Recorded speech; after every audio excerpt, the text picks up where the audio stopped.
இப்போ இருக்க இந்த ஜென்சி கிட்ஸ் எல்லாருமே யார் இந்த ஜிடி நாயுடுன்னு சொல்லிட்டு தேடி பார்க்குறத நம்மளால பார்க்க முடியுது. அவருடைய வரலாறு நிறைய பேர் தெரிஞ்சிக்க விரும்புகிறாங்க. ஆக்சுவலாக ஜிடி நாயுடுன்றவர் இந்தியாவோட எடிசன் சொல்லி தான் எல்லாரும் சொல்லுவாங்க. ஜிடி நாயுடுன்றவர் யாரு? ஜிடி நாயுடு அப்படின்ற ஒரு பேரை கேட்டா இன்னைக்கு இருக்கிற இளைஞர்கள் வெக்கப்படணும், பெற்றோர் வெக்கப்படணும், அரசு அதிகாரிகள் வெக்கப்படணும், ஆட்சியாளர்கள் வெக்கப்படணும், மொத்த மாநிலமும் மொத்த நாடும் அவர் பேரை கேட்டு வெக்கி தலகுனியும். என்ன காரணம்னா தமிழ்நாடு, நீ இந்தியா வச்சுக்கங்க, தமிழ்நாடு இந்நேரம் கண்டுபிடிப்புகளின் தாயகமா இருந்திருக்கணும். அவர் கொஞ்சமா கண்டுபிடிச்சாரு.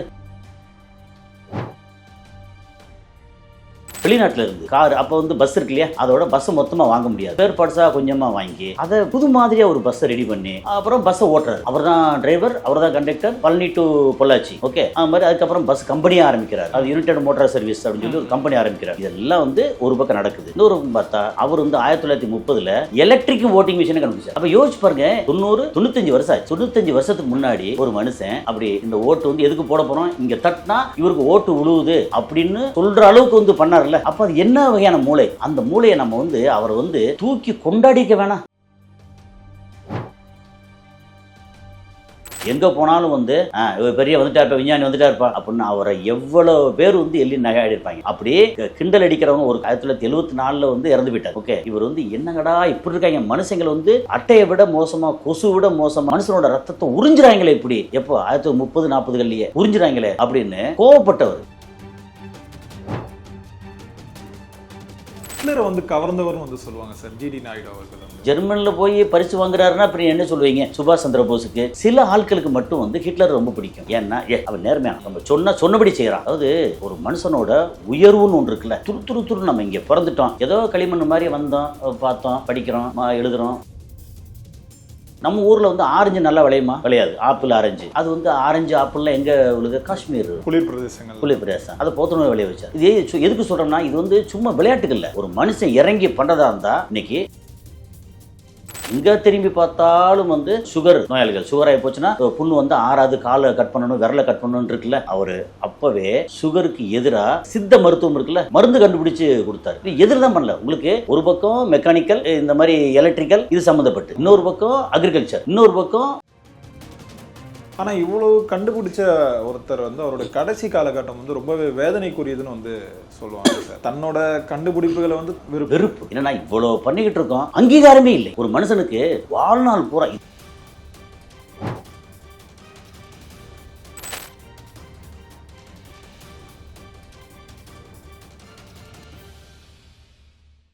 ஹாலிடேஸ் நாளே அது நம்ம GT Holidays தான்.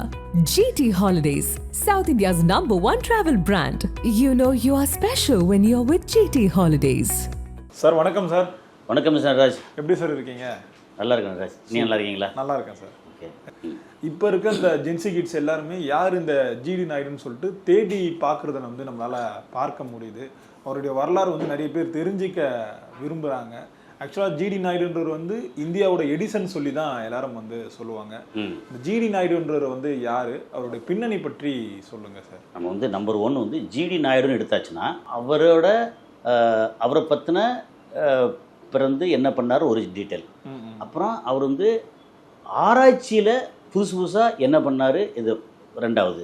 3வது ஒரு கம்யூனிஸ்ட் மாதிரி சமுதாயத்து கருத்துக்களுக்காக என்ன யோசிச்சார். இதுக்காக 4வது அப்போ இருந்த அரசை கூட எப்படி எதிர்த்து நின்னார்.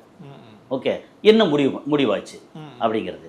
சரி, ஜிடி நாயுடு அப்படின்ற ஒரு பேரை கேட்டால் இன்னைக்கு இருக்கிற இளைஞர்கள் வெக்கப்படணும், பெற்றோர் வெக்கப்படணும், அரசு அதிகாரிகள் வெக்கப்படணும், ஆட்சியாளர்கள் வெக்கப்படணும், மொத்த மாநிலமும் மொத்த நாடும் அவர் பேரை கேட்டு வெக்கி தலகுனியும். என்ன காரணம்னா அவர் 1893 அந்த டைமில் அப்போ பிறந்துக்கார். ஓகே, 19ஆம் நூற்றாண்டு கடைசி 1893 பிறந்து வந்தார் வச்சுக்கலேன். கோயம்புத்தூர் அந்த ஏரியாவில் அந்த சைடில் பிறந்து வந்தார். என்னென்னா சிலர் என்ன செய்வாங்கன்னா, சின்ன வயசுலேயே துருன்னு ஏதாவது காரு, ஏதாவது ஒரு விளையாட்டு பொருள் வாங்கி கொடுத்தா பசங்க ஃபஸ்ட்டு எடுத்துன்னு ஓட்டி பார்த்துட்டு ஆகா சூப்பர் அப்படின்னு சொல்லிட்டு ஒரு ஷோகேஸில் வைக்க மாட்டாங்க. ஷோகேஸில் யார் வைப்பா? அம்மாக்கள் அப்பாக்கள் வைப்பாங்க. ஏன்னா காசு கொடுத்து வாங்கியிருக்கோம். அவங்க கண்ணில் வந்து அந்த காரு என்ன விலை இது கொடுத்து வாங்கியிருக்கோம், பசங்க வந்து உடைக்காமல் விளையாடணும்னு நினைப்பாங்க. ஆனால் உண்மையிலேயே ஒரு ஆர்வமுள்ள திறமையான பசங்கள்னா என்ன செய்வாங்கன்னா அந்த கார் வந்து ஓட்டிலாம் பார்க்க மாட்டாங்க. எடுத்து வந்தோடனே அந்த வீலை பிரித்து அதை பிரித்து டப்பாவை பிரித்து இது போட்டு பிரித்து போட்டு விட்டு உட்காந்து அப்படியே யோசிச்சுட்டு இருப்பாங்க. நீ வயசு 2 வயசாக இருக்கட்டும் 8 வயசாக இருக்கட்டும் அது பிரச்சனை இல்லை. எந்த ஒரு பையன் எந்த ஒரு பொண்ணு ஓகே இது காரோ அல்லது ஒரு ஹேர் ட்ரையரோ எலக்ட்ரிக்கல் சாமானோ எதுவோ எதை கிடைச்சாலும் பிரித்து மேரான்னு வச்சுக்கணும். அது வீணாக தான் போகும். மேயரான்னா அவன் வந்து மிகப்பெரிய அறிவாளியாக வரப்போகிறான்னு அர்த்தம். இது வந்து எப்படின்னா இந்த விளையும் பயிர்னு சொல்லணும் இல்லையா, அதோட இண்டிகேஷன். அப்போது பசங்க இந்த மாதிரி ஏதாவது கொடுத்தாங்கன்னா உடனே சட்டு பிரித்து போட்டு அப்படியே உட்காந்து யோசிக்கிறான்னு வச்சுங்களேன், நம்ம சந்தோஷப்படணும். அந்த சந்தோஷம் பெரும்பாலான பெற்றோர்களுக்கு இருப்பதில்லை. இப்போ இவர் வந்தார்னா இவர் வந்து எடுத்தோன்னே அங்கே அந்த டைமில் வந்து 1900 அந்த நேரத்தில் இதெல்லாம் இருக்க செஞ்சு நமக்கு வந்து இப்போது மொபைல் ஃபோனாக இருக்கட்டும் பேஜராக இருக்கட்டும் இதெல்லாம் வந்து 90களில் லேட்டஸ்ட் தான் வந்தது. அப்புறம் இது எடுத்தோம்னா நம்ம ஆண்ட்ராய்டு ஃபோனே வந்து 2005க்கு அப்புறம் தான் வந்ததே. ஓகே, அதனால் இதை பற்றி பேச்சு இல்லை. 1900 1920 30 அப்படின்போது நம்ம நாடு வந்து ஆங்கிலேயருக்கு ஆட்சிக்கு கீழே இருந்தது. அப்போ கூட என்ன பண்ணார் வந்து சின்ன வயசில் அவர் வந்து ஒரு அங்கே மாமாவோட தோட்டம், அந்த தோட்டத்தில் போய் பார்க்க வேண்டியது, அப்படியே வேலை செய்ய வேண்டியது. ஏற்கனவே வேலை செஞ்சா வந்து 50 காசு 25 காசு சம்பளம் கொடுப்பாங்க அந்த டைம். அதே மாதிரி ஒரு பவுனே எவ்வளோ இருக்கும், 100 ரூபா தான் இருக்கும் ஒரு பவுனே அந்த மாதிரி. அப்போது அங்கே போய் வேலை செய்ய வேண்டியது. அதுக்கப்புறம் வந்து சரி இதெல்லாம் சரி வரல அப்படின்ட்டு நான் ஹோட்டலில் சர்வராக போகிறேன். அதாவது ஒரு மனுஷனோட உயர்வுன்னு ஒன்று இருக்குல்ல, துரு நம்ம இங்கே பிறந்துட்டோம், ஏதோ களிமண் மாதிரி வந்தோம், பார்த்தோம், படிக்கிறோம், எழுதுகிறோம், பாஸ் பண்ணுறோம். அப்புறம் வந்து ஒரு கம்பெனியில் ஐடி கம்பெனிலையோ இந்த கம்பெனிலையோ எம்என்சி கம்பெனிலையோ அல்லது சாதா கம்பெனி ஏதோ ஒரு நம்ம வேலையை பார்க்குறோம். அப்புறம் வந்து ஏதாவது வீட்டில் சொல்ல நம்மளே ஏதாவது ஒரு பொண்ணு பார்த்து சிரிக்குது, நம்ம வந்து லவ் பண்ணி கல்யாணம் பண்ணுறோம். அப்புறம் குழந்தை பார்க்குறோம், வீடு கட்டுறதுக்காக இஎம்ஐ போட்டு 50 வயசு வரைக்கும் இஎம்ஐ கட்டிகிட்ருக்கோம், இப்படி போகிறோம், அப்படி செத்து போகிறோம். இது வந்து சாதாரண பூச்சி புழு எறும்பு நாய் நரி எது வேணாலும் இப்படி வாழும். அது பேர் வாழ்க்கை இல்லை, அதுக்கு பேர் வந்து உயிரோடு இருத்தல். இப்போ இதை ஏன் இது ரொம்ப முக்கியமாக சொல்கிறேன்னா, ஜிடி நாயுடு அப்படின்னு சொல்லியாச்சுன்னா நம்ம உண்மையிலேயே இந்த நேரத்தில் நம்ம தமிழ்நாடு, நீ இந்தியா வச்சுக்கங்க, தமிழ்நாடு இந்நேரம் கண்டுபிடிப்புகளின் தாயகமாக இருந்திருக்கணும். அவர் கொஞ்சமாக கண்டுபிடிச்சாரு, சரி அவரோட லைஃப்பில் இப்படி வந்துச்சுன்னா என்ன பண்ணார், திடீர்னு ஒரு அங்கே வேலை பார்த்தது அந்த ரெஸ்டாரண்ட்டில் சின்ன ஹோட்டலில் வேலை பார்த்து காசு சேர்த்து வச்சு ஒரு பைக்கை வாங்கி பிரித்து மேய்ஞ்சார். என்ன ஆர்வம். ஸோ மெக்கானிக்கல் ஒரு பக்கம் சரி பிரித்து மேய்ஞ்சு பைக்கை வித்தியாசமாக பண்ணுறாரு. அதுக்கப்புறம் என்ன பண்ணுறாரு, வெளிநாட்டில் இருந்து கார், அப்போ வந்து பஸ் இருக்கு இல்லையா, அதோட பஸ்ஸை மொத்தமாக வாங்க முடியாது, ஸ்பேர் பார்ட்ஸாக கொஞ்சமாக வாங்கி அதை புது மாதிரியாக ஒரு பஸ்ஸை ரெடி பண்ணி அப்புறம் பஸ்ஸை ஓட்டுறாரு. அவர் தான் டிரைவர், அவர் தான் conductor, Palani to Pollachi. Okay, அது மாதிரி அதுக்கப்புறம் பஸ் கம்பெனியாக ஆரம்பிக்கிறார். அது யுனைடெட் மோட்டார் சர்வீஸ் அப்படின்னு சொல்லி ஒரு கம்பெனி ஆரம்பிக்கிறார். இதெல்லாம் வந்து ஒரு பக்கம் நடக்குது. இன்னொரு பக்கம் பார்த்தா ஷேவ் பண்ணுறதுக்கு இழுக்கிறாங்க கஸ்டமர், ரொம்ப ஒரு மாதிரி. அப்புறம் ஜில்லெட்டு பிளேடு வந்தாலும் அதுக்கப்புறம் லேட்டாக. ஓகே, அப்போ வந்து என்னென்னா அழகாக வந்து காயம்படாமல் ஷேவ் பண்ணுறதுக்கு மிஷின் கண்டுபிடிக்கிறார். சரி, இப்போ நமக்கு வந்து இப்போ கரண்ட்டில் வந்து ஞானேஷ்குமார் அப்படின்னு ஒரு பேர் சொன்னால் உங்களுக்கு என்ன ஞாபகம் வரும்? இவிஎம் ஞாபகம் வருமா? இது வந்து எலக்ட்ரானிக் ஓட்டிங் மிஷின். ஓகே, அவர் வந்து 1930 எலக்ட்ரிக் ஓட்டிங் மிஷினை கண்டுபிடிச்சார். அப்போ யோசிச்சு பாருங்க, இந்த இத்தனை வருஷத்துக்கு முன்னாடி கிட்டத்தட்ட 90 வருஷம் ஆச்சு. 95 வருஷம் ஆச்சு. 95 வருஷத்துக்கு முன்னாடி ஒரு மனுஷன் அப்படி இந்த ஓட்டு வந்து எதுக்கு போட போகிறோம், இங்கே தட்டினா இவருக்கு ஓட்டு விழுவுது அப்படின்னு சொல்கிற அளவுக்கு வந்து பண்ணார்ல. அப்போ அது என்ன வகையான மூளை? அந்த மூளையை நம்ம வந்து அவரை வந்து தூக்கி கொண்டாடிக்க வேணாம். என்ன பண்ணார், இதெல்லாம் பண்ணார். ஓகே, அப்புறம் அரசு அவருக்கு வந்து ஆதரவு கொடுக்கல, நீ கொடுக்கணும் பரவாயில்ல நானே பார்த்துக்கிறேன் அப்படின்னு அவரே நிறையா சம்பாதிக்கிறார். ஏன்னா இந்த மாதிரி பஸ்ஸு ட்ராவல் இது போகுது. அதான் இப்போ இந்த நம்ம சரத்குமார் சார் சொல்லுவோம்ல சார், இந்த சூரியவம்சம் படத்தில் ஒரு பஸ் வாங்கி வாழ்க்கையை மாறிடுவாங்க. ஆமாம், அந்த மாதிரி உண்மையாகவே இந்த ரியல் லைஃப்பில் வந்து ஒரு பஸ்ஸு வாங்கி அந்த பஸ்ஸு வந்து ஒரு 100 பஸ் ஆகி அந்த 100 பஸ்ஸு ஒரு 600 பஸ் ஆகி கடைசியில் வந்து அவருக்குன்னு இந்த தனி பஸ் ஸ்டாண்டு கட்டி அப்புறம் அதுக்குன்னு தனியாக அந்த டிப்போஸ் கட்டி அதெல்லாம் நினச்சி பார்க்கவே. அதான் ஒரு மனுஷன் வந்து அதான் சொல்லலை, சாதிக்க இங்கே பிறந்த அத்தனை பேருக்கும் ஏதோ ஒரு சாதிக்கலாம். நீங்கள் வந்து டெக்னிக்கலாக தான் சாதிக்கணும் அவசியம் இல்லை. சிலர் வந்து கணக்கு போட்டு சாதிக்கலாம், சிலர் போட்டு கலையில் சாதிக்கலாம், சிலர் வந்து கண்டுபிடிப்பு இல்லாமல் வேறு விஷயத்தை சாதிக்கலாம், சிலர் பாட்டில் சாதிக்கலாம். அதாவது கலை திறமை அப்படிங்கிறது இதுதான் இல்லை. ஆனால் மனுஷன்னு பிறந்தா சாதிச்சே தீரணும். அப்புறம் வந்து உள்ளுக்குள்ளே வந்து அக்னி இருக்கணும், உள்ளுக்குள்ளே வந்து இருக்கணும், நம்ம ஏதாவது செய்யணும். லாப நஷ்டம் வந்து கணக்கு போகிற ரெண்டாவது. நம்ம லாப நஷ்டம் பார்த்தா கலை வளராது, லாப நஷ்டம் பார்த்தா புது கண்டுபிடிப்பு வராது. அப்படி பார்த்தா எடிசன் வந்து 999 முறை இல்லை 1000 முறை தோத்துட்டு 1001ஆவது முறை தானே வந்து பல்பு கண்டுபிடிச்சு சொல்லுவாங்க. அப்போது 800ஆவது முறையில் 200ஆவது முறையில் ஐயோ முடியாது அப்படின்னு தூக்கி போட்டு என்ன நடந்திருக்கும். அது இல்லாமல் இப்போ இவர் வந்து இப்படி பண்ணியிருக்காருன்னா சரி, இதில் வந்து இவ்வளோ கண்டுபிடிக்கிறாரு வச்சுக்கலேன். இதை வந்து பஸ் கம்பெனி சொல்கிறீங்களா, தனி பஸ்ஸு தனி, ஆனால் எதிர்த்து நின்னார். ஓகே, எல்லாம் பண்ணார். இது வந்து சாதாரண சாதனை சொல்ல முடியாது. ஏன்னா அந்த காலத்தில் இந்த ரெட் டேபிசம் சொல்லுவாங்கல்ல, சிவப்பு நடாத்தனம், எங்கே போனாலும் வந்து பெரிய வந்துட்டார்ப்பா, விஞ்ஞானி வந்துட்டார்ப்பா அப்படின்னு அவரை எவ்வளோ பேர் வந்து எள்ளி நகையாடிருப்பாங்க. அப்படியே கிண்டல் அடிக்கிறவங்க ஒரு கட்டத்தில் என்ன ஆகும்னா, அப்படியே ஒருத்தர் வந்து கிண்டலுக்கு உட்பட்ட ஒருத்தர் வந்து நகர்ந்து போயிட்டே இருப்பாங்க. இவங்க வந்து இவரை விட்டுட்டு வேற ஒருத்தர் கிண்டல் பண்ணிட்டு உட்காந்துருப்பாங்க. இவங்க இடம் அப்படித்தான். இதுக்கு ஒரு உதாரணம் சொல்லுவாங்கல்ல, அதாவது வெற்றியோ தோல்வியோ களத்தில் இருந்தவனுக்கு தான் வரலாற்று இடம் உண்டு, வேடிக்கை பார்த்தவனுக்கு இடமே கிடையாதும்பாங்கல்ல. அது மாதிரி ஒரு பெரிய கூட்டம் வந்து வேடிக்கை பார்க்குறது, கிண்டல் அடிக்கிறது இப்படி தான் இருக்கும். நீங்கள் வந்து சினிமாவாக இருக்கட்டும், அரசியலாக இருக்கட்டும், எது வேணா இருக்கட்டும், அடுத்தவனை பார்த்து இவன் இப்படியா அப்படின்னு கிண்டடிச்சுப்பான், அவன் கிண்டடிச்சிட்டே உட்காந்துருப்பாங்க. அப்போ இவர் வந்து இதெல்லாம் பண்ணார். சரி, இப்போ வந்து இதெல்லாம் பண்ணும்போது என்ன பண்ணுறாரு, டெக்னிக்கலாக வந்து காலேஜ் ஆரம்பிக்கிறது, அதுக்கப்புறம் வந்து ஜிடி நாயுடு மியூசியம் சொல்லி வந்து மக்கள் வந்து பார்த்தா அதில் வந்து என்னென்ன இருக்குது, என்னென்ன கண்டுபிடிப்பு அப்படின்னு வர்றது. இப்போ ஓடி மிஷின் சொன்னோம், ரேசர் சொன்னோம், இதெல்லாம் வந்து வந்துருச்சா. அதுக்கப்புறம் வந்து அப்படியே திரும்பி பார்த்தா அக்ரிகல்ச்சர், என்ன இதை போட்டு சும்மா விதைச்சிட்டு இருக்காங்க, ஒன்றும் சரியாக விளைய மாதிரி இதெல்லாம் இருக்குது. இது என்ன செய்கிறது? Okay, hormone injection board. எப்போது 1930-40களிலேயே ஹார்மோன் இன்ஜெக்ஷன் போர்டு. அதுக்கப்புறம் வந்து இந்த கலப்பினம் சொல்லுவோம். இப்போ நான் வந்து அக்ரி, எனக்கு வந்து தெரியும் ஹைப்ரிட்னு என்ன பண்ணுவோம் அப்படின்னு.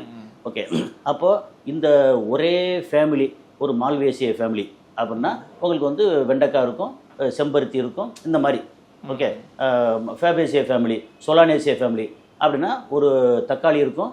நீங்கள் பூ பார்த்தீங்கன்னா தக்காளி, இது கத்திரிக்காய், இந்த மாதிரியெல்லாம் ஒரே மாதிரி பூ இருக்கும். அப்போ ஒரே ஃபேமிலி. அப்போது ஒரே ஃபேமிலியில் இருக்கக்கூடிய இதோட மகரந்தத்தையும் இதோட சூலகத்தையும் மிக்ஸ் பண்ணால் தக்காளியும் வெண்டைக்காயும், வெண்டைக்காய் இல்லை, தக்காளியும் கத்திரிக்காயும் மிக்ஸ் ஆகி வரும். அப்படி நிறையா பண்ணியிருக்காங்க. அந்த ஆராய்ச்சி அக்ரிகல்ச்சர் நிறையா இருக்குது. இவர் எப்போ 30களில் பண்ணார்.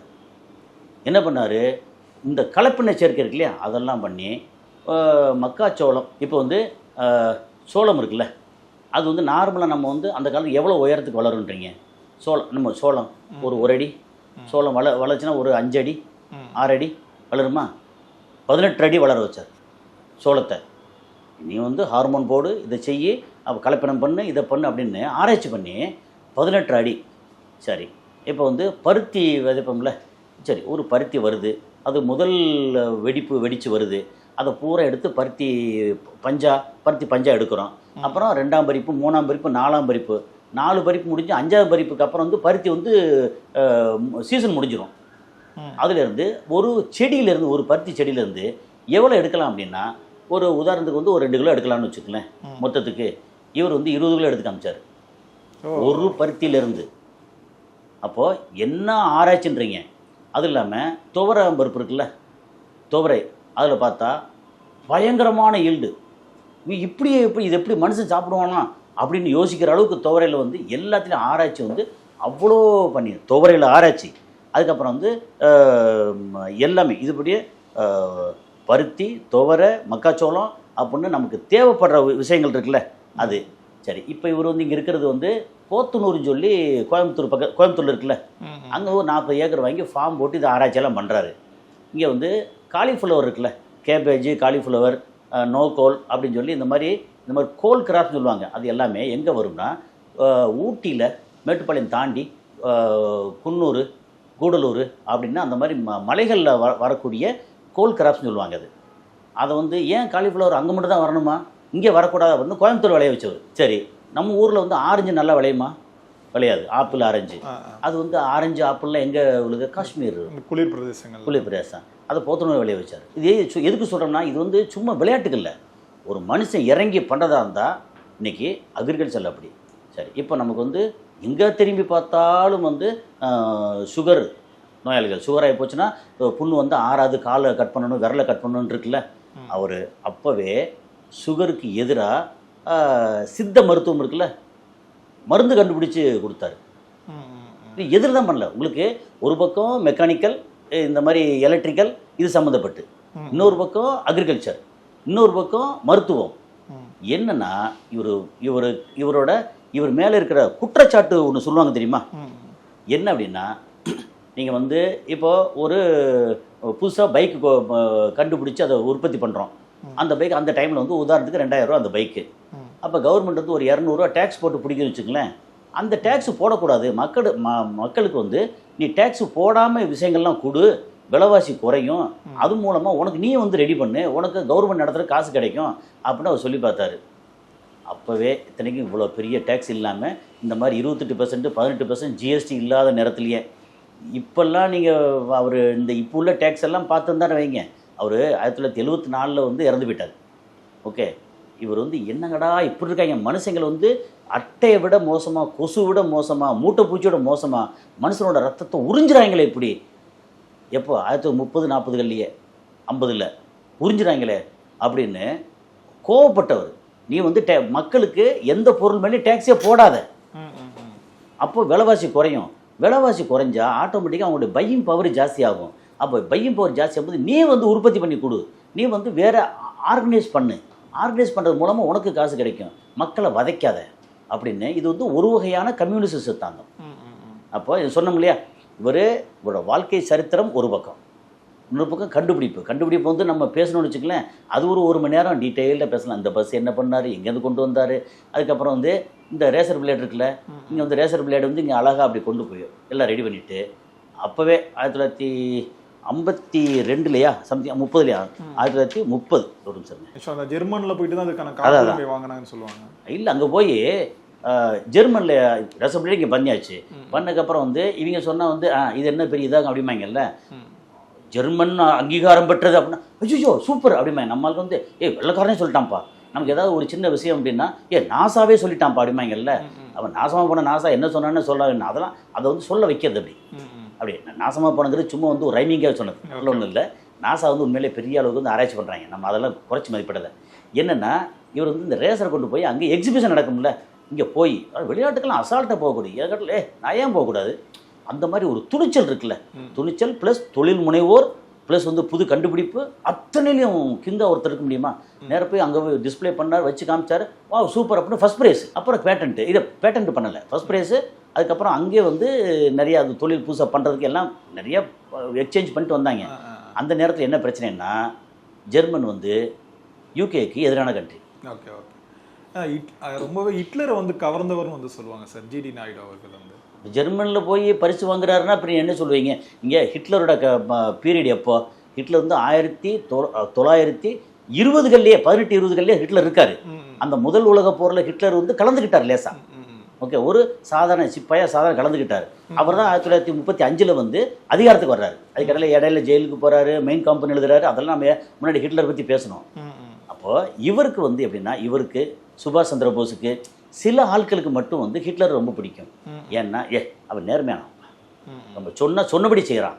அங்கே வந்து நீ மக்களோட ரத்தத்தை உறிஞ்சாத, நீ வந்து யூதர்கள் பூரா வந்து வட்டி கொடுத்து வாங்கி அரசு அதிகாரிகளுக்கு வந்து லஞ்சம் கொடுத்து அரசை வந்து உனக்கு ஏற்ற மாதிரி வளைச்சிக்கிட்டு அப்பாவி ஜனங்களோட நீ உறிஞ்சிற, அப்போ நீ நல்லதில்லை, நீ சரியில்லை, சொன்னால் கேளு அப்படின்னா அவங்க கவித்தோட பார்த்து தான் நிறைய கொன்னான் அப்படின்ற ஒரு விஷயம் இருக்கு இல்லையா? அப்போது இதே கொள்கை தானே, நீ வந்து வரி விதிக்காத பொருட்களுக்கு, நம்ம கண்டுபிடிக்கிற பொருளுக்கு நமக்கு வேணும், வரி விதிக்காத, எனக்கு வந்து பேட்டன்ட்டே வேண்டாம். எப்படி பாருங்கள், நான் கண்டுபிடிக்கிற ஒரு பொருளுக்கும் எனக்கு வந்து உரிமை வேண்டாம், இந்த உரிமை நான் இருக்கிற வரைக்கும் இருப்பேன், அப்புறம் என் பிள்ளைங்க அதுன்னு சொல்லிட்டு இது மட்டும் அனுபவிக்குமா? உலகத்தில் எவன் எங்கே பயன்படுத்தினாலும் அவன் வந்து ஒரு பெர்சன்டேஜ் கொடுப்பான் நமக்கு, நம்ம வந்து பெரிய கோடீஸ்வரனாக இப்படி பண்ண போகிறோமா? எனக்கு பேட்டன்ட்டே வேண்டாம்யா.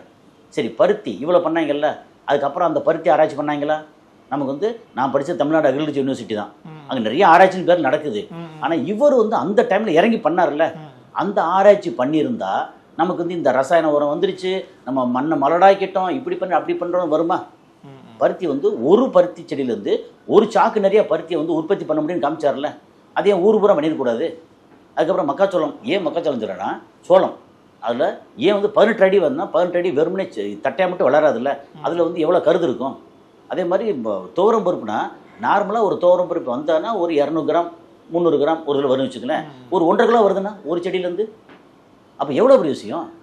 அப்போ இந்த மாதிரி ஆராய்ச்சி புதுமை அப்படின்றதுல அதெல்லாம் கொண்டு வந்தால் மக்களோட வாழ்க்கை தரம் இருக்குல்ல உயர்ந்திருக்கும். அது போக அவர் இன்ஸ்டியூட்டு இதெல்லாம் வச்சு நிறைய பேர் முன் வரணும். அப்படின்னா நம்மளுடைய பெற்றோர்களுக்கோட புத்தி என்ன தெரியுமா, ஏப்பாப்பா வேகமாக இது போயிடாதப்பா, இங்கே பார்த்துறாதப்பா, இங்கே செஞ்சிடாதப்பா அப்படின்னு ரொம்ப நோகாமல் பொத்தி பொத்தி வளர்த்து பிள்ளைய அப்படியே வரணும். அப்படி இதுலேயே பெஸ்ட்டு ஸ்கூல். எல்கேஜிக்கு 2 லட்ச ரூபா 2.5 லட்ச ரூபா அடிதடி. காலையில் 4 மணி 3 மணிக்குலேருந்து காற்று கடந்து அப்ளிகேஷன் வாங்கிட்டு வந்து அங்கே போய் சேர்க்கணும். அங்கே அந்த மாதிரி ஸ்கூலில் சேர்த்தவன் பூரா வந்து பெரிய ஆள் ஆகிட்டுருக்கானா? ஒன்றும் இல்லை, வெறும் பெருமை. அது இல்லாமல் பையன் வந்து வீட்டில் ஏதாவது போட்டு உடைச்சிட்டானா பதறாமல் உடைச்சிட்டான். ஏன்டா இப்படி பண்ணேன்னு கேட்டால், இல்லை இப்படி பண்ணேன், கை தவறி போட்டேன், பிள்ளைய வந்து கரெக்டாக கேட்டுச்சுன்னா, இல்லை இது பார்த்தேன் கீழே போட்டால் உடையதான்னு செக் பண்ணேன் அப்படிமா. ஏதோ ஒன்று. அப்போ அந்த பிள்ளைங்க பூரா கிட்டத்தட்ட ஒரு மாதிரி வந்து அடல்ட்ரேட் ஆகாமல் மைண்டில் வந்து கிளியராக இருக்குங்க. அப்போ நம்ம வந்து மிரட்டும் போது தான் இல்லை அது தானாக விழுந்துருச்சு அப்படிம்பாங்க. இல்லைன்னா என்னப்பா இப்படி ஆகி போச்சு, ஏன் உடஞ்சி வச்சா அப்படின்னு கேட்டோன்னா, ஆமாம் நான் வந்து கீழே போட்டால் உடையதான்னு சொல்லி செக் பண்ணி பார்த்தேன், உடஞ்சிருச்சு, இனிமேல் வந்து பார்த்து உடையாத அளவுக்கு என்ன பண்ணணுமோ அதை பண்ணுறேன் அப்படிம்பா. அப்போ என்னாகும், அவனுக்குள்ளே வந்து ஒரு ஆராய்ச்சி மாணவன் உள்ளே இருக்கான்னு அர்த்தம். நம்ம மிரட்டும் போது ஐயோ இல்லைன்னு போய் சொல்லிடுவான். அப்போ என்ன, ஒரு அரசியல் தனமான ஒரு விஷயம் வந்துன்னு அர்த்தம். அவனை வந்து நம்மளே வந்து தப்பான இடத்துல வளர்க்குறோன்னு அர்த்தம். அப்போ எந்த பிள்ளைகள் இவர் பண்ணுறதுல ஆராய்ச்சி பண்ணி அவ்வளோ பண்ணார்ல, அதில் பேட்டன்ட் எடுக்கலை, டாக்குமெண்ட் பண்ணலை, அப்படின்னு எக்கச்சக்கமாக டாக்குமெண்டேஷன் பண்ணலை. இப்போ மேற்கத்திய நாடுகள்லாம் நீங்கள் வெஸ்டர்ன் கண்ட்ரி யூரோப் வச்சுங்களேன், யூரோப் அமெரிக்கா வச்சுங்களேன், அவங்க என்ன பண்ணுவாங்கன்னா ஒரு சின்னதாக நடந்து போகும்போது தடுக்கிட்டுச்சு அப்படின்னா, ஓகே இந்த கல் வந்து நார்மல் லெவலில் இருந்து இத்தனை இன்ச்சு உயரத்தில் இருக்குது, நம்ம கால் வந்து இவ்வளோ உயரத்தில் தூக்கி வைக்கிறோம், அதனால இங்கே தடுக்கிருச்சு அப்படின்னு அதுக்கு ஒரு பெரிய டாக்குமெண்ட் பண்ணி பெருசாக ஜேர்னலில் பப்ளிஷ் பண்ணி இதுக்கு ஒரு PhD வாங்கிடுவாங்க. கல் தடுக்குச்சுனாலே, அப்போ கல் இவ்வளோ உயரத்தில் இருந்தால் தடுக்கும், இவ்வளோ உயரத்துக்கு கீழே இருந்தால் தடுக்காது, அதுக்கு என்ன செய்யணும் எப்படி செய்யணும்னு சொல்லிட்டு அதுக்கு பெரிய ஆராய்ச்சி மாதிரி எக்கச்சக்கமாக பண்ணுவாங்க. அதுலேயே வந்து என்ன விளைவுகள் வரும்னா, சில நேரம் வந்து குப்பை மாதிரி போயிடும், சில நேரம் ஆமாம் இல்லை இதே இப்படி பண்ணக்கூடாது அப்படின்னு யோசிக்கிற அளவுக்கு இருக்கும். அப்போ அவங்க அத்தனை விஷயத்தையும் டாக்குமெண்டேஷன் பண்ணாங்க. இவர் வந்து அவங்களோட ஜாஸ்தி எக்கச்சக்கமாக கண்டுபிடிப்பில் முனைப்பில் இறங்கியிருக்காங்கல்ல, இவருக்கு வந்து பெரிய ஆதரவு வந்து அரசு கொடுக்கல. காரணம், டேக்ஸ் வந்து வாங்கக்கூடாதுன்னு சொன்னதுனால அரசு வந்து இவருக்கு மேலே கோபம். அதுக்கப்புறம் மக்களுக்கு பரவலை எல்லாம் கொடுக்கணும் அப்படின்னனால இதெல்லாம் முதலாளிகளுக்கு கோபம். அதுக்கப்புறம் அரசியல்வாதிகள் இருக்காங்கல்ல, நம்ம வந்து எப்படி பார்த்தாலும் கொள்ளையடிக்க எல்லா காலத்திலும் அரசியல்வாதிகள் வந்து ரொம்ப சூப்பராக மக்களுக்காக வாழ்கிறான் அப்படின்னா பேருக்கு சொல்லுவாங்க. எல்லா காலத்திலும் அரசியல்வாதிகள் தான் அப்படின்னு. அதே மாதிரி இப்போ கேமரா இருக்கு இல்லையா, இந்த மாதிரி கேமரா வந்து சினிமா கேமரா, அது என்னென்னா நமக்கு வந்து ஒரு ஃபோக்கஸ் புல்லர் அப்படின்னு சொல்லி சொல்லுவோம். இப்போ வந்து எப்படின்னா நம்ம ரிமோட்டில் வந்து ஆட்டோமேட்டிக் இதில் பண்ணுறோம்ல, இது 1930களே பண்ணார் ஃபோக்கஸ் புல்லர், அதாவது தூரத்தில் இருந்தே அட்ஜஸ்ட் பண்ணக்கூடிய கருவி. ஓகே. ஆனால் இவ்வளவு கண்டுபிடிச்ச ஒருத்தர் வந்து அவரோட கடைசி காலகட்டம் வந்து ரொம்பவே வேதனைக்குரியதுன்னு வந்து சொல்லுவாங்க சார். தன்னோட கண்டுபிடிப்புகளை வந்து தானே உடைச்சி போட்டதான சம்பவம் வெறுப்பு. என்னன்னா இவ்வளோ பண்ணிக்கிட்டு இருக்கோம், அங்கீகாரமே இல்லைங்க. ஒரு மனுஷனுக்கு வாழ்நாள் பூரா இது பார்த்தா யாருமே யோசிக்க முடியாத ரூட்டில் கண்டுபிடிக்கிறார். அதாவது இது சொல்லுவாங்க, ஒரு பூசணிக்காய் வந்து அவ்வளோ பெருசாக ஒரு பூசணிக்காய் வச்சுட்டு உட்காந்துக்காரு. என்னென்னா இதான் பூசணிக்காய் அப்படின்னா, ஏதாவது பூசணிக்காய் இவ்வளோ பெருசாவா என்னச்சு, ஏதாவது நீங்கள் வந்து சிமெண்ட்டில் செஞ்சு வச்சுருக்கீங்களா அப்படின்ற மாதிரி தட்டி பார்த்து நெச பூசணிக்காய் எப்படிங்க பண்ணீங்க, அப்படி தான் இது விளைய வைக்கணும், இப்படி விளைய வைக்கணும், ஹைப்ரிட் போடுங்க, இதை செய்யுங்க அப்படின்னா, அஜிஜோ இது வந்து பேய்க்காயா இது அப்படின்னு விரண்டு ஓடனைகளும் உண்டு அவர் காலத்தில். ஆனால் அதை வந்து யார் வந்து அங்கீகாரம் பண்ணியிருக்கணும், அரசு வந்து அங்கீகாரம் பண்ணியிருக்கணும், இறங்கி வரணும், அதிகாரிகள் வந்திருக்கணும். அதிகாரிகள் வந்து எப்போவுமே மூளையால் செயல்படக்கூடியவங்க இதயத்தால் செயல்பட மாட்டாங்க. நான் இப்போ உள்ள அதிகாரி எல்லாத்தையும் சொல்கிறேன். நான் அதில் இதயத்தால் செயல்படக்கூடிய அதிகாரிகள் யாராவது இருந்தாங்கன்னா அவங்களை மேலே உள்ள வந்து சப்ரஸ் பண்ணிடுவாங்க. அப்போது நம்ம ஊரில் வந்து ஆராய்ச்சி வந்து பெருசாக ஒன்றுமே இல்லை. அப்போ இந்த மாதிரி பண்ணவங்களை வந்து கூப்பிட்டு, சரி டேக்ஸ் இல்லைன்னா நம்ம எப்படிப்பா இந்த கவர்மெண்ட்டை நடத்துறது என்னன்னு உட்காந்து பேசணும்ல. அதுக்கு அரசு தேரலை. நீ என்ன பெரிய பிடிக்க மாதிரி நீ வந்து கண்டுபிடிச்சேன்னு நினச்சிட்டு ஓவராக பேசி தர்ற, இதெல்லாம் டேக்ஸ் கொடுக்கணும், இல்லை உனக்கு வந்து இந்த பொருட்கள் கிடையாது உனக்கு, ஏன்னா வாங்கணும்ல பொருட்கள், டேக்ஸ் எவ்வளோ இருக்குது, இல்லை டேக்ஸ்லாம் நான் டேக்ஸ் கொடுக்க மாட்டேன், நான் டேக்ஸுக்கு எதிரானவன்னா உனக்கு பொருட்கள் கிடைக்கணும். அதுக்கப்புறம் வந்து ரோடு வந்து நீ உங்கள் அப்பா விட்டு ரோடாது, நீ வந்து பொள்ளாச்சி பழனி வரைக்கும் பஸ்ஸு ஒன்றுடுது ரோடு, நீ என்ன பறந்தா போகிற, பறந்து போனாலும் வந்து இந்த நிலம் இந்த காற்று எல்லாமே அரசோடது, நீ எப்படி பண்ண முடியும் அப்படின்னு சொல்லிட்டு அரசு வந்து இவருக்கு பயங்கர எதிராகி அவர் வந்து பெரிய அளவுக்கு பஸ் மேலே பஸ்ஸு, யுனைடெட் பஸ் சர்வீஸ் வச்சு, மோட்டர் சர்வீஸ் வச்சு பயங்கரமாக பண்ண ஆளை வந்து கடைசி நேரத்தில் என்ன ஒரு வயசு வந்ததுக்கப்புறம் அவர் கிட்டத்தட்ட 80 வயசு வரைக்கும். 80 வயசு. ஆமாம், ஓகே, 81 வயசுன்னு வச்சுக்கலேன். 81 வயசில் இருக்கிறார். ஆமாம் ஆமாம். அப்படிங்கும்போது ஒரு 50-60 வயசை தாண்டும் போதே தன்னோட எனர்ஜி இருக்குல்ல. இப்போ 15 வயசு 18 வயசில் வந்து வேகமாக துடிப்பு, நம்ம அந்த உலகத்தையே வளைச்சிடுவோம் அப்படின்னு நினச்ச ஒரு இளைஞன் உலகத்தை வந்து உண்மையிலே வளைக்கிறதுக்கு அவ்வளோ வேலையும் பார்த்து ப்ரூவ் பண்ணியிருக்காங்க. நம்ம கனவு காண்போம், ஆனால் அதை நிஜமாக்குறதுக்கு நம்ம ட்ரை பண்ணுறோம் இல்லையா, அந்த ட்ரை இருக்கு, அது இல்லை. அவர் வந்து நிறைய ட்ரை பண்ணி எக்கச்சக்கமாக அவருக்கு வந்து எனக்கு தெரிஞ்சு ஆதரவு கொடுத்த ஒரே ஒரு அரசியல்வாதி கிடையாது, ஒரே ஒரு சமூக போராளி பெரியார்.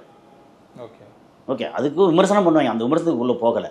அவர் ஆதரவு கொடுத்தாரு, பண்ணலாம் அப்படின்னு சொல்லி. ஓகே, ஆனால் எந்த அரசும் அவருக்கு வந்து இணக்கமாக இல்லை. இதுக்கு முன்னாடி 1947க்கு முன்னாடி இவங்களும் யார், இங்கிலீஷ் கவர்மெண்ட்டும் ஆதரவு இல்லை. வந்ததுக்கு அப்புறம் வந்து ஒரு 3 வருஷம் ராஜாஜி வந்து கவர்னராக இருந்தாரா அங்கே இந்திய அளவில். அதுக்கப்புறம் வந்து நமக்கு டெமோக்ராட்டிக் இந்த மாதிரி ஆச்சா, குடியரசு ஆச்சா. குடியரசு ஆனதுக்கப்புறம் முதல்ல வந்து நேரு வந்தாரா. என்ன வந்தாலும் நம்ம வந்து இங்கே சென்னையை தாண்டி, தமிழ்நாட்டை தாண்டி சென்ட்ரல் கவர்மெண்ட்டில் வரணும்ல. எந்த ஆதரவும் இல்லாமல் எதிர்ப்பு ஜாஸ்தி. அப்புறம் இவர் ரொம்ப இது பண்ணார்னா பக்கத்தில் வந்து போராமப்பட்டு போட்டு விட்ற வைப்பாங்கல்ல.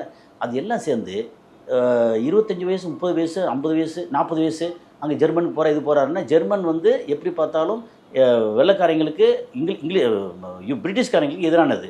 அப்போ இவர் வந்து இந்த சார்பில் இருப்பாருன்னு சொல்லி ரொம்ப வந்து உளவு பார்ப்பாங்கல்ல. இது எல்லாம் சேர்ந்து அதையும் மீறி நிறைய சாதிச்சிட்டார். சுதந்திரம் அடைஞ்சாலும் இவங்க வந்து சுபாஷ் சந்திர போஸை நமக்கு வந்து கொண்டாடுவாங்க நம்ம அரசியல்வாதிகள், ஆனால் பக்கத்தில் வைக்க மாட்டாங்க. மகாத்மா காந்தியை தூக்கி வைப்பாங்க. ஏன்னா மகாத்மா காந்திக்கும் சுபாஷ் சந்திர போஸுக்கும் ஆகாது, அது வந்து அரசியல் ரீதியாக. இப்போ இவங்களுக்கு என்னென்னா, இவ்வளோ பெரிய கண்டுபிடிப்பு இவரை வந்து கண்டுக்கவே இல்லை, எதிர்ப்பு ரொம்ப ஜாஸ்தியாகிடுச்சு. இவ்வளோ கண்டுபிடிச்சிட்டோம், அங்கீகாரமும் கிடையாது, எதிர்ப்பும் ரொம்ப ஜாஸ்தி. சார் இதெல்லாம் என்னத்திரம், யாருக்காட நான் இதை கண்டுபிடிச்சேன் ஒரு ஆத்திரம் வரும்ல. அந்த ஆத்திரம் ஒரு மனுஷனை வந்து தன்னோட காலத்திலேயே நோகடிச்சு, மனுஷனுக்கு குறையிறது தானே செய்யும். நீங்கள் கவர்மெண்ட்டை எதிர்த்து நின்னீங்கன்னா, கவர்மெண்ட்டுங்கிறது ஒரு மிகப்பெரிய சக்தி. அந்த சக்தியை எப்படியெல்லாம் நம்ம வந்து அனுசரித்து போய் நம்ம சாதிக்கணும்னு இருக்குல்ல, அந்த சாதாரண சயின்டிஸ்ட்டுக்கோ சாதாரண ஒரு கலைஞர்களுக்கோ அது வராது. ஒன்று எதிர்த்து நிற்பாங்க அல்லது அடங்கி போவாங்க, 2 தான் இருக்கும். ஆனால் இவர் வந்து அடங்கி போகிற ஆள் இல்லை. அது வந்து கடைசியில் வந்து எல்லாத்தையும் போட்டு உடைச்சி எனக்கு எதுவுமே வேணாம்டா. ஒரு சில படங்கள்லேயும் சில விஷயங்கள் வரும் தெரியுமா, சரி யாருக்காட நான் பண்ண இது என் காலத்தோடு இதோடு போகட்டும் அப்படின்னு ஒரு இதை பேட்டன்ட் பண்ணலை, ஒரு இதை டாக்குமெண்டேஷன் பண்ணலை. என்ன இன்ஜெக்ஷன் போட்டார் இல்லை என்ன ஹைப்ரிட் இது பண்ணார் அப்படிங்கிற அவர் எழுதி வச்சுருப்பார்ல, அதை டாக்குமெண்டேஷன் பண்ணலை, எல்லாத்தையும் சொல்லி முடிச்சிட்டார். இல்லைன்னா அவர் பண்ணது வந்து உலகத்துக்கே வந்து முன்னோடியாக இருந்திருக்க வேண்டியது. இப்போ யோசிச்சு பாருங்கள், நம்ம வந்து ஃபேன் இருக்குது, ஓகே, கரண்ட் போயிடுச்சு அப்படின்னா சுசுன்னு இருக்கும்ல. 1930களில் வந்து மண்ணெண்ணெயில் ஃபேன் போட்டு வச்சார். யோசிச்சு பாருங்கள், மண்ணெண்ணெயில் ஃபேனுங்க. இதை எப்படி யோசிக்கிறது? அப்போ இப்பேற்பட்ட ஒரு சமூக விஞ்ஞானி, சமுதாயத்துக்கு பயன்படணும், ரொம்ப பெருசாக இந்த மாதிரி இருக்கணும், சமூக விஞ்ஞானி. அவர் வந்து வீணாக கொலை பண்ணிவிட்டோமே, உண்மையில் பெரிய வருத்தங்க அது. 80-81 வயசு வாழ்ந்துருக்கட்டும், ஆனால் வாழும்போது நொந்து நொந்து நொந்து நம்ம கண்டுபிடிப்பு இப்படி போய்கிட்டு இருக்கே அப்படின்னு ஒரு கட்டத்துக்கு மேலே வந்து வெறுத்து போய், அப்புறம் அவர் இறந்து போனோன்னு ஒரு மாதிரி நொந்து போய் கடைசியில் போகணும் எல்லாம் போய் தொலைங்கடா அப்படின்னு போயிட்டு நோகடிச்சாங்கல்ல. அது வந்து நமக்கு நம்மளோட தரித்திரம், அது தரித்திரம் சொல்லுவோம்ல, நம்ம நாட்டுக்கு பிடிச்ச சூனியம் அது. நம்ம மக்கள் வந்து நம்ம அரசோ நம்ம மக்களோ இந்த மாதிரி ஆட்களை வந்து கொண்டாடுறது இருக்குல்ல, அதை கொண்டாடணும். அவரோட வாழ்க்கையை எடுத்துக்கிட்டு நான் இப்போது சொல்கிறேன், இப்போ நம்ம இந்த காலையில் பார்க்கக்கூடிய பெற்றோராக இருக்கட்டும், ஸ்டூடெண்ட்ஸாக இருக்கட்டும், யாராக இருந்தாலும் நம்ம எதுக்கு பிறந்திருக்கோம்? இங்கே ஜாலியாக போயிட்டு வீக்கெண்டில் போனால் இங்கே வந்து பப்பு போய் இங்கே போய் இல்லை டாஸ்மாகில் போய் அங்கே போய் அலைஞ்சு ஜாலியாக என்ஜாய் பண்ணுறது பேரில் அதுக்கப்புறம் மொபைலில் ஃபுல்லாக பார்த்துக்கிட்டே டைம் பாஸ் பண்ணிவிட்டு இதுக்காக நம்ம பிறந்தோம். வெட்கப்படணும். அவரோட பேரை கேட்டாலே மொத்த சமூகமும் வெட்கப்படணும். அப்படிங்கிறதான் அவரோட வாழ்க்கை நமக்கு சொல்லக்கூடிய பாடம். இன்னும் குறைஞ்சபட்சம் ஒரு சான்ஸ் மட்டும் கொடுத்தா 1 லட்சம் ஜிடி நாயுடு தமிழ்நாட்டில் இருக்காங்க. நான் தான் சொல்லலை, சின்ன பிள்ளைங்க ஏதாவது உடைச்சதுன்னா அது ஏன்னு கேளுங்க, எப்படின்னு கேளுங்க, அதட்டாதீங்க, சந்தோஷமாக கேளுங்க. எதை வேணாலும் உடைக்கட்டும், பரவாயில்ல, மனசை உடைச்சிடாதீங்க. குழந்தைகளோட ஆராய்ச்சி மனசை உடைச்சிடாதீங்க. அந்த பிள்ளைங்க பொருட்கள் இன்றைக்கி போனால் நாளைக்கு வேறு பொருள் வாங்கிக்கிறலாம். மனசு உடைஞ்சிச்சுன்னா அந்த மனசை திரும்ப வந்து ரெக்கவர் ஆகி ஒரு ஆராய்ச்சி மாணவன், ஆராய்ச்சி மனப்பான்மை, ஒரு கலைஞன் எவனும் வரவே மாட்டாங்க. சோகத்தில் இருக்குன்னு அஜிஜோ போச்சே வாடகை வீடாச்சு கொண்டு வாங்கலே அப்படின்னு என்ன வேணால் பண்ணாங்க. சோகத்தில் இருக்குன்னா கிறுக்க விட்டுருங்க, பரவாயில்ல. இதை விட தாண்டி என்ன இருப்போது? பிள்ளைய வந்து அப்படி வந்து பெரிய கலைஞனாக வரட்டுமே, பெரிய அறிவாளி ஆகட்டுமே, பெரிய சயின்டிஸ்ட் ஆகட்டுமே, பெரிய அரசியல்வாதி ஆகட்டுமே. அரசியல்வாதி தப்பெல்லாம் ஒன்றும் இல்லை. பெரிய அரசியல் நல்ல செய்யக்கூடிய அரசியல்வாதினா அது அதிகாரம்ல வரட்டும். ஜிடி நாயுடு நமக்கு நம்ம அத்தனை பேருக்கும் ஏதாவது ஒரு வழியில் பாடம், டேக்ஸு இப்படி போட்டு ஜிஎஸ்டின்னு போட்டு மனுஷனை கொலையெடுத்து எதை எடுத்தாலும் இன்றைக்கி 1000 ரூபா நம்ம வந்து கையில் இருக்குன்னா 600 ரூபா நேரடியாகவும் மறைமுகம் கவர்மெண்ட்டுக்கு போயிடுது. 400 ரூபா நம்ம பணம் அப்படி இல்லை. 1000 ரூபாய்க்குன்னா 100 ரூபா எடுத்துக்கோ, ஓகே, மிச்சம் இருக்கிற 900 ரூபா நமக்கானதாக இருக்கட்டும். அப்போ விலைவாசி குறையும். அப்படி இல்லாமல் போட்டு ரத்தத்தை உறிஞ்சி இதெல்லாம் பண்ணாதீங்க அப்படின்னு ஜிடி நாயுடு நம்ம அவ்வளோ பேருக்கும் ஆனால் ஒரு மிகப்பெரிய பாடம். ஓகே சார், ஜிடி நாயுடு பற்றி தெரியாத பல விஷயங்கள் வந்து சொல்லியிருக்கீங்க. நேரம் கொடுத்ததுக்கு ரொம்ப நன்றிகள் சார். நன்றி சார்.